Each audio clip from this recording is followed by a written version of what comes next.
통하였느냐라는 제목으로 하나님 말씀을 증거하도록 하겠습니다. 오늘부터 사무엘상 강의를 시작합니다. 사무엘상 말씀을 통해서 주시는 하나님의 은혜를 누리고 또 우리 삶 가운데 그 말씀을 적용해 나가는 우리 모두가 되기를 바랍니다. 저에게는 귀여운 조카가 한 명이 있습니다. 조카는 누나의 아들이고 올해 8살이 되어 초등학교에 입학하였습니다.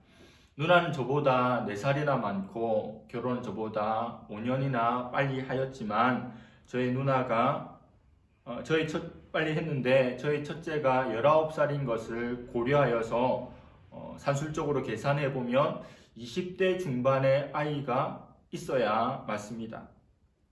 누나는 오랜 기간 불임으로 고생을 했습니다. 여러 차례 시험관 시술을 통해서 결혼한 지 18년 만에 43살의 아이를 어렵게 낳게 되었습니다. 아이는 에너지가 넘치는데 50살이 넘은 누나는 기운이 딸려서 잘 놀아주지 못하는 모습을 매번 보며 안타까움을 가집니다. 조카의 이름은 예준이입니다. 예수님께서 준비하셨다라는 뜻입니다. 누나의 아들 이야기를 했지만 우리 주위에는 난임이나 불임의 가정이 의외로 많음을 우리는 알고 있습니다. 오늘 말씀은 에브라임 산지 라마다임 소빔에 사는 엘가나 가정의 이야기로 시작합니다. 성경은 한 개인의 이야기인 동시에 한 가정의 이야기, 한 민족의 이야기를 넘어 온 열방의 이야기입니다. 엘가나의 첫째 부인인 한나는 아이를 갖지 못하는 비련의 여인이었습니다. 하나님은 천지 만물을 창조하시고 사람에게 생육하고 번성하라는 명령, 문화 대명령을 주셨습니다. 그런데 여인이 생육하고 번성할 수 없는 불임이라면 이건 매우 심각한 일입니다. 복중의 생명은 하나님의 주권으로 생기는 것이기 때문에 여인이 임신하지 못하는 것은 하나님께 버림받았거나 하나님의 저주를 받았거나 하나님의 어떤 징벌을 받아서 그런 것이라고 히브리인들은 생각했습니다. 아이를 갖지 못하는 것은 서럽고 힘든 일이지만 한나가 자녀가 없어서 슬퍼했다, 힘들어했다는 기록이 성경에는 없습니다. 한나를 고통스럽게 한 것은 아이가 없음 때문이 아닙니다. 남편 엘가나의 둘째 부인인 브닌나라는 여인 때문입니다. 6절 말씀에 여호와께서 그에게 임신하지 못하게 하심으로 그의 적수인 브닌나가 그를 심히 격분하게 하여 괴롭게 하더라. 한나가 아이가 없으니까 두 번째 부인을 드린 것 같습니다. 그 두 번째 부인을 한나의 적수라고, 적이라고, 대적이라고 설명합니다. 형님이고 아우이고 첫째이고 둘째인데도 브닌나가 한나를 얼마나 힘들게 했으면 그를 심히 격분하게 하고 괴롭게 했다고 말씀합니다. 4절에 브닌나와 그의 모든 자녀라고 한 것을 보면 한나와는 달리 브닌나는 자녀가 많았던 것 같습니다. 그런데 남편 엘가나의 사랑은 브닌나가 아니라 한나를 향하고 있었습니다. 하나님께 절기가 되어 예배를 드릴 때마다 제물의 분깃을 2배나 한나에게 주었습니다. 하지만 임신을 못하는 한나는 대적인 브닌나가 격동시키기 때문에 너무도 고통스러운 시간들을 보내고 있었습니다. 브닌나는 처음에는 한나에게 형님 하면서 고분고분했을 겁니다.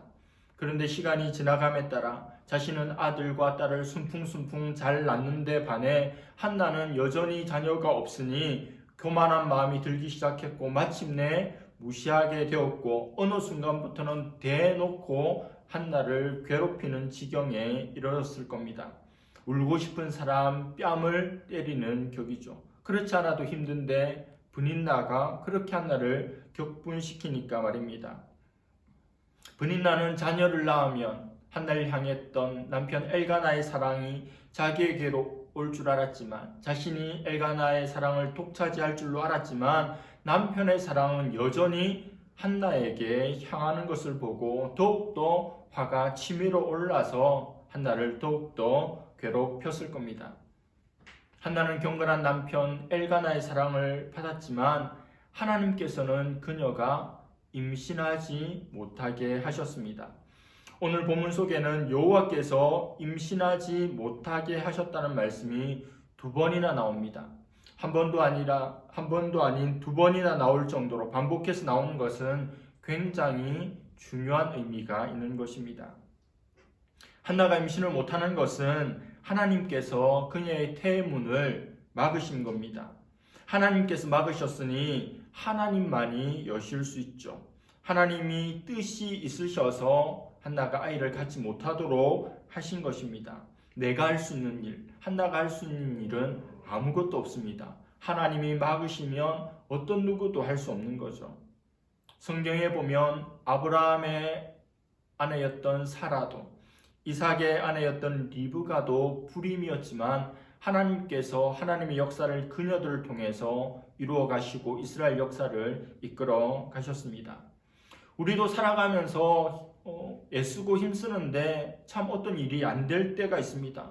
학생들은 공부가 안 되죠. 공부가 잘 되는 학생을 보기는 쉽지 않습니다.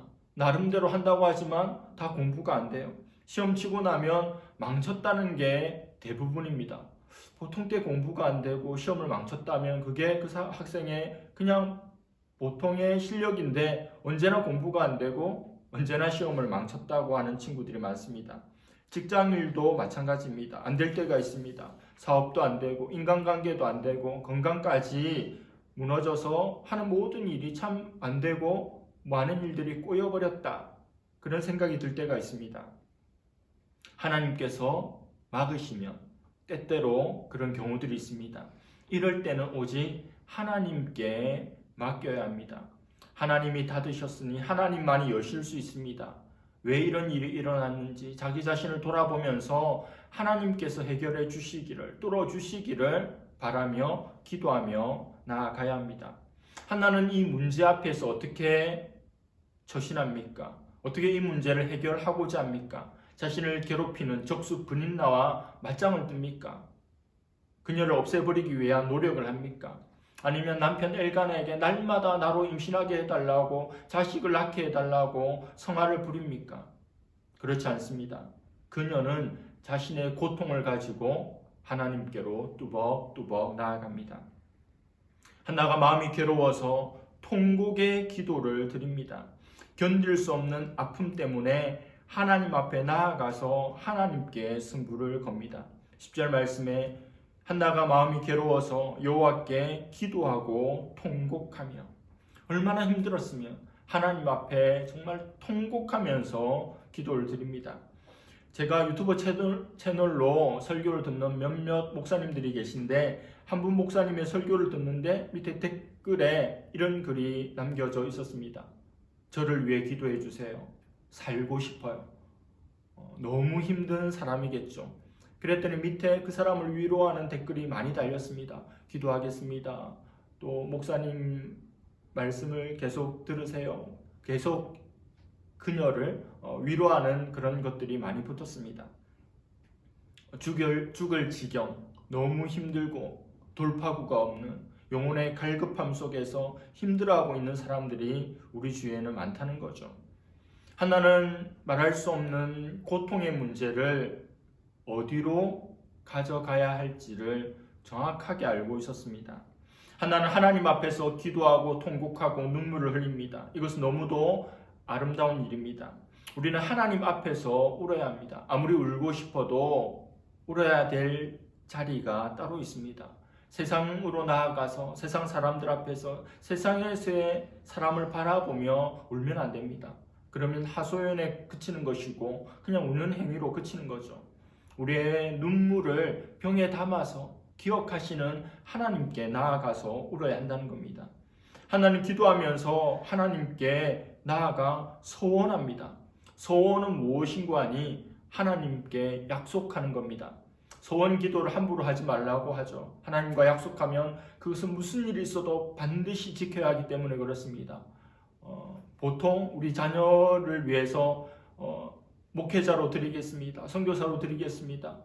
뱃속에 있는 아이를 위해서, 또 태어나기도 전에 또 자라고 있는 아이를 하나님 앞에 드리는 그런 일들이 있죠. 부모의 마음은 귀하지만 그 아이 또 그 생명의 미래는 그가 결정하고 선택해야 되는 부분들이 있는 거죠.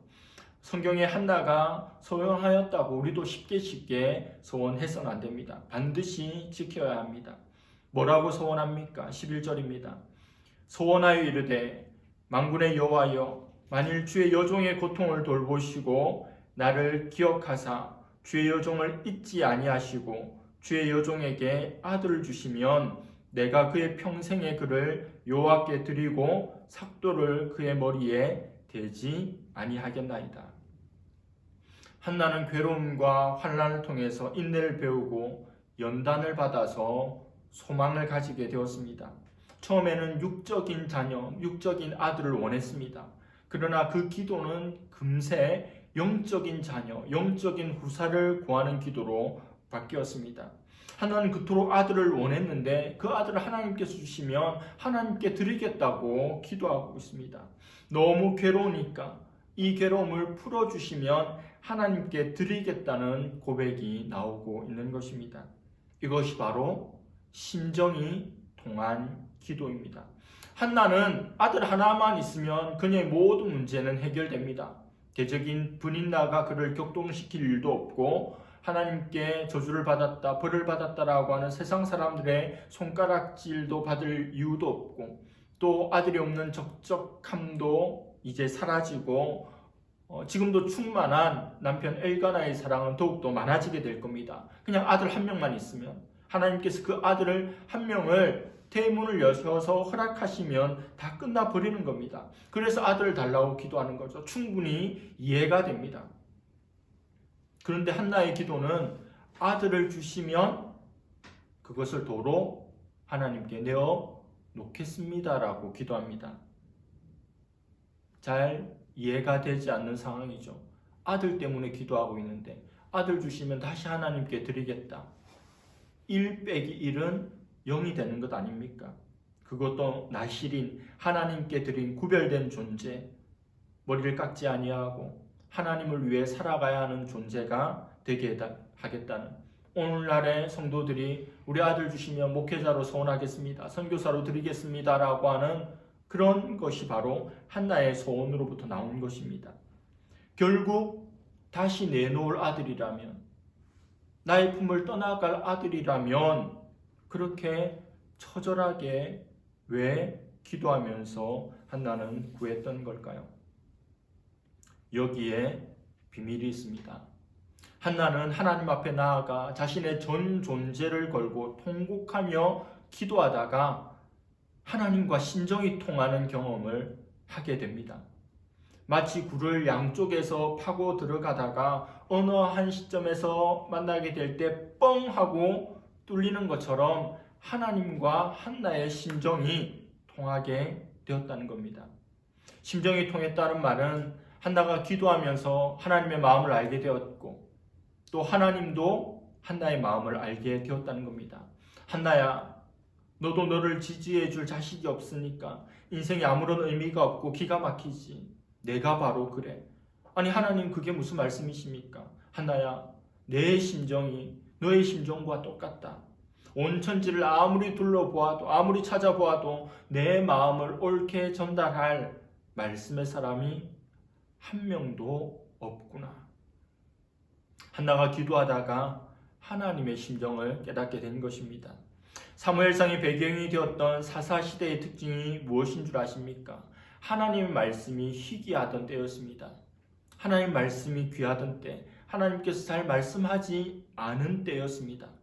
왜요? 하나님의 말씀을 들을 수 있는, 하나님의 말씀을 받을 수 있는 존재가 없었기 때문입니다. 이제 하나님의 심정을 안 한나가 어떻게 기도합니까? 오 하나님, 그렇다면 저에게 아들 주십시오. 그렇다면 그 아들을 하나님께 바치겠습니다. 하나님께서 그에게 말씀하시고 그를 통해서 일해 나가시도록 제 아들을 바치겠습니다. 사무엘서의 시대적 배경인 사사시대는 사사기의 마지막 말씀으로 설명될 수 있는 시대입니다. 사사기 21장 25절에 그때 이스라엘의 왕이 없으므로 사람이 각기 자기의 소견에 옳은 대로 행하였더라. 어두웠던 시절, 사사 시절입니다. 왕이 없었으므로 하나님이 계셨지만 그들에게는 왕이 없었다고 표현될 만큼 마음대로 자기 소견에 옳은 대로 행했던 시절입니다. 하나님께서는 육적으로 아이를 갖지 못하는 이 한나라고 하는 한 여인을 통해서 믿음의 아들을 더 이상 낳지 못하는 이스라엘의 영적인 상황을 드러내고 계십니다.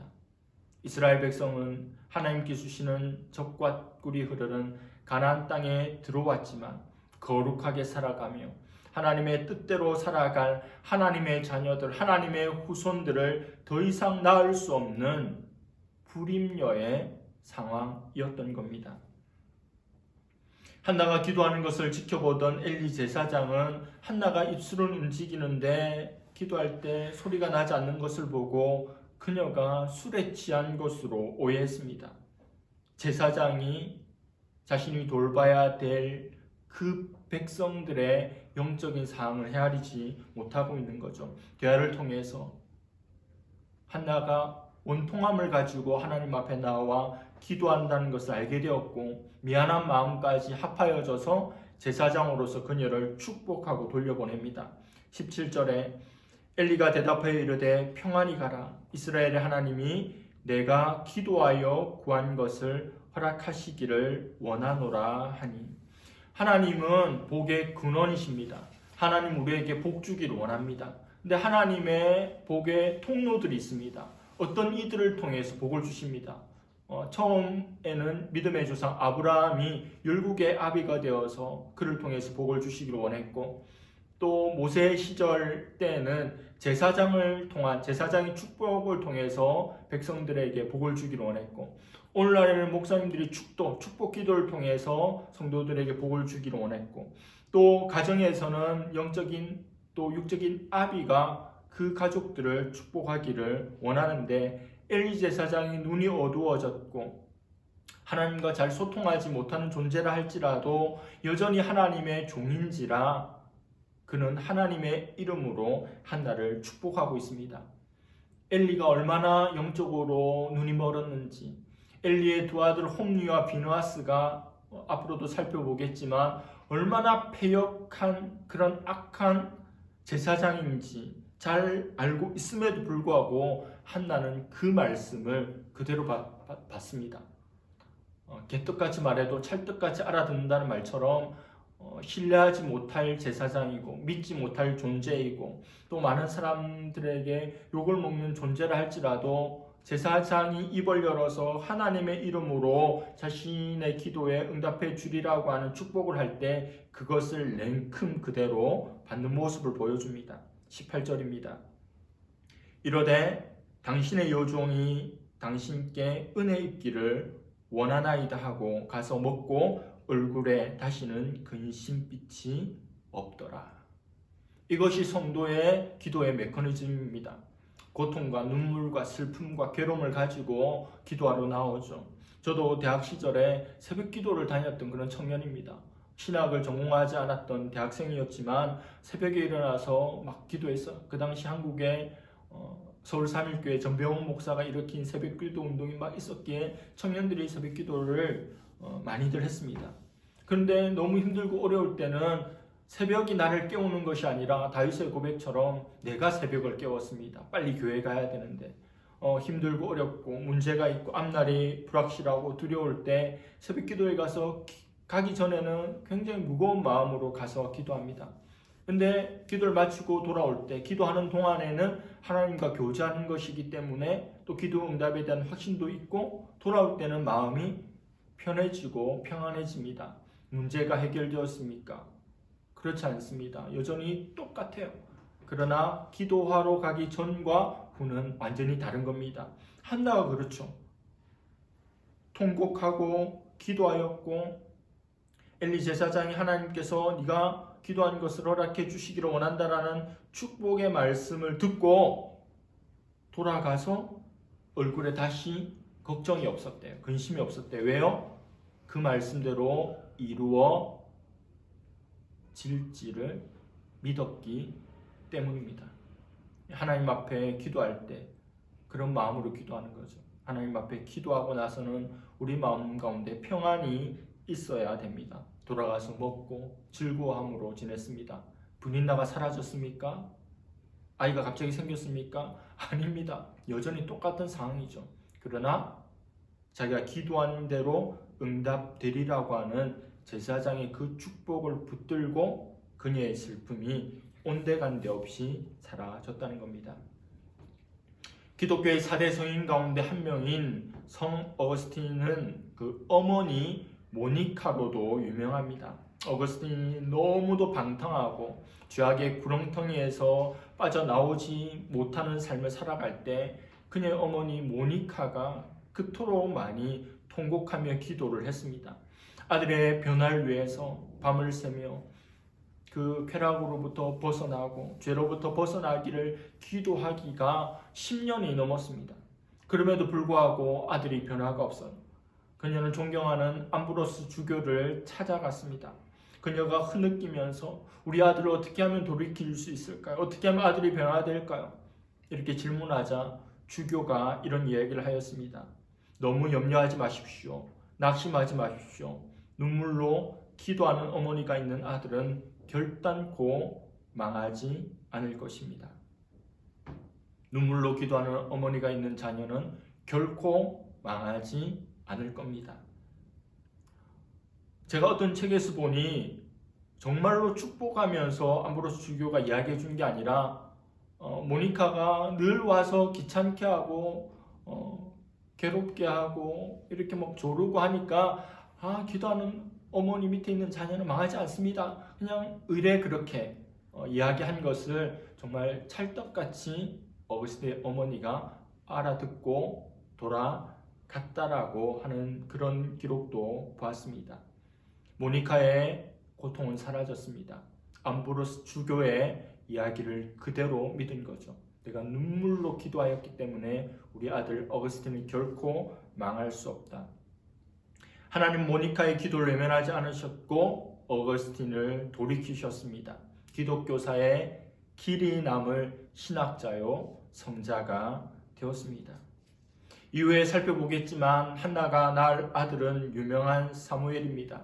여호와께서 들으셨다라는 뜻입니다. 하나님께서 그 기도를 들으셨다는 겁니다. 저에게 아들을 주시면 하나님께 드리겠습니다라고 하는 그 기도를 하나님께서 들으셨고 하나님께서 한나를 잊지 않고 기억하셨다는 겁니다. 이 사무엘을 통해서 쇠락해 가던 이스라엘 온 땅에 단에서부터 브엘세바까지 하나님의 말씀의 회복의 운동이 일어납니다. 부흥이 시작됩니다. 한나가 기도하여 낳은 이 사무엘은 매우 특별한 존재입니다. 우리 주 예수 그리스도, 그리스도는 예수 그리스도, 예수는 이름이고 그리스도는 직분입니다. 그리스도라고 하는 직분, 기름 부음 받은 자라고 하는 존재는 구약의 왕, 제사장, 선지자를 기름 부어서 세웠습니다. 하나님의 아들 예수님이 이 땅에 오시면 왕, 제사장, 선지자의 이 삼중직을 수행하게 될 것입니다. 예수는 이름, 그리스도는 그분의 직분입니다. 그런데 이 예수님의 삼중직을 구약에서 유일하게 수행했던 존재가 있는데 한 명 있는데 그 사람이 바로 사무엘입니다. 사사시대에 사사로서 이스라엘을 지도하며 이끌었던 왕과 같은 역할을 하였고 또 제사장의 직분도 하였고 선지자의 직분도 그가 감당하였습니다. 우리 시대의 부흥의 불씨는 무엇입니까? 어떤 프로그램이 아닙니다. 인간적인 술수가 아닙니다. 강단마다 선포되는 하나님의 말씀의 불꽃입니다. 말씀이 회복되는 것입니다. 거기에 진정한 회개가 있고 진정한 부흥이 그곳에서 일어나게 됩니다. 하나님은 고통받던 한 사람의 기도를 멸시하지 않으십니다. 내가 영적인 자녀를 낳고자 고통하고 기도할 때 하나님께서 한나를 들어 사용하신 것처럼 나를 사용하시고 우리 교회를 사용하실 것입니다. 고통당하는 한 사람의 기도 때문에 교회를 지키시고 변화시켜 주실 것입니다. 그러므로 고통은 축복입니다. 잘난 사람 때문에 교회가 흥하는 것이 살아나는 것이 아닙니다. 고통받는 한 사람의 하나님 앞에 드리는 눈물의 기도, 그 간절한 통곡과 간절한 기도 때문에 살아나는 것입니다. 하나님 없이는 살 수 없고 하나님이 아니고서는 소망이 없다고 여기는 그들 한 사람 한 사람에게 교회의 희망이 있고 힘이 있는 것입니다. 그러한 기도로 나아가는 우리가 될 수 있기를 바랍니다. 하나님과 마음이 통하여 하나님의 뜻을 온전히 알아서 하나님의 마음을 헤아려 드리고 그것을 온전히 이루어 드리는 그런 저와 여러분들의 신앙과 삶과 기도가 될 수 있기를 간절히 바랍니다. 기도하겠습니다. 하나님 아버지 감사합니다. 사무엘상 1장의 말씀을 통하여 고통 가운데 있는 한나가 그 고통을 하나님 앞에 가져가 통곡하며 기도하고 또 아들을 주시면 하나님께 다시 돌려드리겠다라고 하는 소원의 기도가 나오는 것을 보았습니다. 이 모든 것은 하나님과 심정이 통한 것이고 하나님 마음을 안 것이고 하나님 소원을 알았기 때문에 일어난 일입니다. 하나님 신앙생활을 하면서 하나님을 우리의 수단으로만 삼지 않게 하여 주시고 하나님의 마음을 헤아려 드리고 하나님과 마음이 통하기를 원하며 또 우리 기도가 하나님의 소원을 이루어 드리는 기도가 되며 우리의 삶이 하나님의 흔적을 드러내는 삶이 되기를 원합니다. 하나님께서 말씀을 주시고자 하는 자, 하나님께서 들어 쓰시고자 하는 자가 우리가 되게 하여 주시고 우리 교회가 되게 하여 주시고 또 말씀이 강물과 같이 흘러 넘칠 수 있는 말씀의 은혜를 우리 교회에 또 우리 가운데 허락하여 주시옵소서. 감사드리며 예수님의 이름으로 기도드립니다. 아멘.